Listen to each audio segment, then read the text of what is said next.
People think the hardest thing a man brings home from war is the memory of noise. The gunfire, the engines, the shouting, all of that. It isn't. The thing that stays is smaller than that. Quieter. Sometimes it's just a way of sitting in a chair. I always sit facing the door. In diners, in steakhouses, at weddings, at family birthdays, I look for the seat that lets me see who comes in. Most people figure it's a quirk, a habit, something harmless. But a habit can be an old order your body never learned to cancel, and after enough years, you stop knowing whether you're choosing it or whether it's choosing you. I didn't always have words for it. For a long time, I just knew I liked a wall behind me. Brick was best. A booth worked fine. Anything solid at my back and the room spread out in front of me, that felt right. I never made a fuss about it. A man can hide a lot under good manners. You let other people sit first, you smile, you move easy, and then you take the chair you needed all along. Nobody notices unless they know you well. My wife noticed. Of course she did. The first time she really said something, we were in a little Italian place years ago, when the kids were still young enough to color on the paper menu. The hostess started to seat us at a round table in the middle of the room, and I heard myself ask for a booth. I said it lightly, like it was no big thing. My wife looked at me in that quiet way she had when she already knew the answer and just wanted to see if I did too. We sat down, and I took the side facing the front door and the kitchen swing door at the same time. A couple minutes later, while the kids were busy with crayons and breadsticks, she said, "You do this everywhere." Not accusing, just noticing. That was the part that made it stick. I shrugged and said I liked being able to see the room. She buttered a piece of bread without looking at me and said, "You never put your back to a room." Not ever. My son looked up at that exact moment, little straw between his teeth, sauce on his chin, like kids always seem to know when grown folks have wandered into something deeper than words. Then he asked for extra meatballs, and the moment passed. Or at least it looked like it passed. But some things don't leave just because nobody says anything else. The phrase for it came from a staff sergeant overseas. We were in a ruined building one wet evening, half tired, half hungry, trying to eat in the kind of silence that means every man is listening to something different. A new guy dropped down in the middle of the room with open space behind him. The sergeant looked over and said, "Rule of the wall, son. Always let the wall hold your back. If the world wants you, make it come where you can see it." That was it. No speech, no lesson, just a rule. Funny thing is, most of the rules from that time faded when the place itself faded. I don't shovel food down the way I used to. I don't keep my boots lined up by the bed. I don't wake at every sound anymore. But that one stayed. Maybe because it never felt like military training. It felt older than that. Like something from deeper down. Animal, maybe. Bone knowledge. The kind your body learns once and doesn't trust itself to forget. There was a man over there named Al Mercer. Merc? Easy laugh, Arkansas voice. The kind of guy who could make bad coffee taste almost decent just by treating it like it already did. He used to lean back on two chair legs whenever we were somewhere halfway safe. Drove the sergeant crazy. One night, the sergeant told him, "That relaxed posture's gonna cost you one day." Merc smiled and said, "If it's my day, it'll find me sitting proper too." At the time, I took that for fatalism, a young man's philosophy, maybe even courage. Looking back, I'm not so sure. Sometimes what sounds like courage is just exhaustion dressed up nice. Back in the world, it isn't fear that brings it back most often, it's ordinary places. Waiting rooms where all the chairs face a television and nobody faces the entrance. Family restaurants with too much glass. Holiday dinners where somebody says, "Sit anywhere," and means freedom, while my body hears assignment. Where's the wall? Where's the door? Which seat lets me see without looking like I need to see? It happens fast, faster than thought. A room becomes geometry before it becomes company. One Thanksgiving, my son-in-law asked me why I kept switching chairs before dinner. Good man, school teacher, thoughtful. He wasn't mocking me. Just trying to understand some piece of family folklore. Every family has those. Grandma likes weak tea. Uncle Ray tells the same story every Christmas. And Pop has to face the door. I almost gave him the easy answer. Then I saw my daughter listening from the kitchen. So I said, "I don't like surprises coming from where I can't see." He nodded like that settled it. But my daughter kept drying the same plate with the same part of the towel, and I knew she understood the sentence wasn't big enough for the thing behind it. The memory I keep circling goes back to a night that didn't seem important when it started. No grand setup, no thunder, just a roadside structure we were using for a short halt. Concrete floor, rough walls, one doorway, one blown-out window opening, the smell of wet dirt and old smoke, the kind of place that didn't look like it wanted to be remembered. Merc went in ahead of me and sat down loose, not against the wall, just angled in the room like a man in a bus station waiting on a late ride. I came in behind him and took the wall without thinking, back flat to it, eyes on the doorway.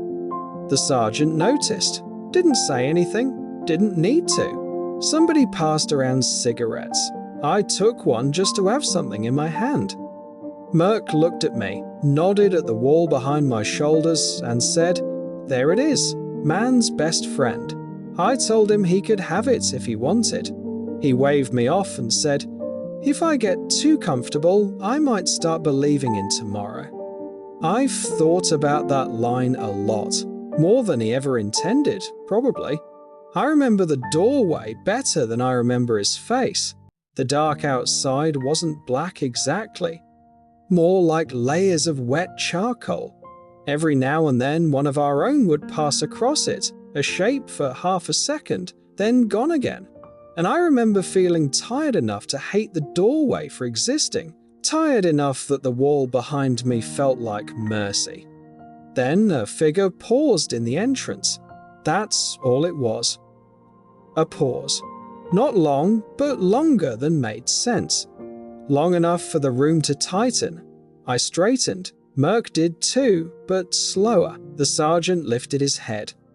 Then the figure moved on. One of ours. Nothing happened. Nobody shouted. Nobody fired. The room loosened again and everybody acted like it hadn't changed. But something had. Merc stopped joking after that. He looked at the doorway differently, like he'd just been reminded of a debt he'd hoped had been forgiven. A few minutes later, he stood up, stepped over, and said, "Move over." I shifted, and he took the wall. I sat where he had been, half open to the room, and I hated it right away. Hated the air at my back. Hated not knowing the full shape of the room anymore. Hated how 12 inches and a different angle could make a man feel exposed. Merc noticed. He said, "Whole body starts talking, don't it?" I asked him what he was doing. He looked at the doorway and said, "Trying to remember what it costs." Then, after a second, he added, "Problem is, after a while it costs either way." At the time, I figured he meant the obvious thing. Stay alert too long and you pay for it. Let your guard down and you pay for that too. Simple math. But years have a way of changing what a sentence means. Merc rotated out not long after that. No dramatic ending. Just the machinery of war moving people around the way it does. I figured I'd forget him, same as a lot of men from that time. Then, years later, I ran into somebody at a Legion Hall who'd known him after. We were drinking bad coffee under old flags when Merck's name came up. I asked how he was doing. The man got quiet and said Merck had a hard time back home. Trouble with restaurants, trouble with crowds, trouble sleeping in rooms with too many blind angles. Would drive out of his way just to eat somewhere he knew had the booth he liked. Divorced once, maybe twice. The same man who used to laugh and lean back in a chair like nothing in the world could rush him. That stayed with me because it changed the memory. It made me wonder if that night in the roadside building wasn't a joke at all. Maybe he wasn't teasing me from some place of ease. Maybe he was testing himself, seeing whether taking the wall felt like relief or surrender, seeing whether he still had a say in any of it. That's the part that still doesn't sit right with me. For years, I told myself the habit was practical, better sightlines, better awareness, no mystery. But the older I got, the more I noticed what came attached to it. How I'd scan a room while somebody I loved was talking to me. How I'd choose a seat before I chose presence. How I'd sit through a nice meal with one shoulder already braced for something that wasn't coming. Not panic, not even fear, just readiness. Permanent, low-grade readiness. My wife understood that before I did. She told me once, many years after that Italian place, sometimes it felt like I had to arrive twice. Once through the door, and once through whatever part of you was still checking the room after I sat down. There isn't much a man can say to that when it's true. We didn't fall apart over it. Life is usually quieter than that. No scenes, no speeches in the driveway. Just years of marriage, good stretches and hard stretches, and certain distances nobody outside can see. But I think now that the wall wasn't just about staying alive, it became a way of keeping the world arranged. Front, back, entrance, exit. It made a room legible, and there's comfort in that. Maybe too much comfort. After my wife died, my daughter and I were in a diner one winter afternoon. Snow piled grey at the edge of the parking lot. Coffee hot enough to forgive. I took the usual seat without thinking. Halfway through the meal, she asked, "Did you ever think you'd stop doing that?" She meant the door. She always meant the door. I watched a man come in stamping snow off his boots and took my time before answering. Then I said, "I used to think stopping meant I was over it." She waited. I said, "Now I think maybe it just means noticing it." She stirred cream into her coffee and asked, "So which is it?" I told her I didn't know. That was the truth. Because I still don't know whether a habit like that is a scar or a choice, whether it protected my family by keeping me calm in my own skin, or kept a part of me separate from them by never setting the watch down. I can argue both sides, and the fact that I can still do that probably tells you there's no clean answer. These days I test it once in a while.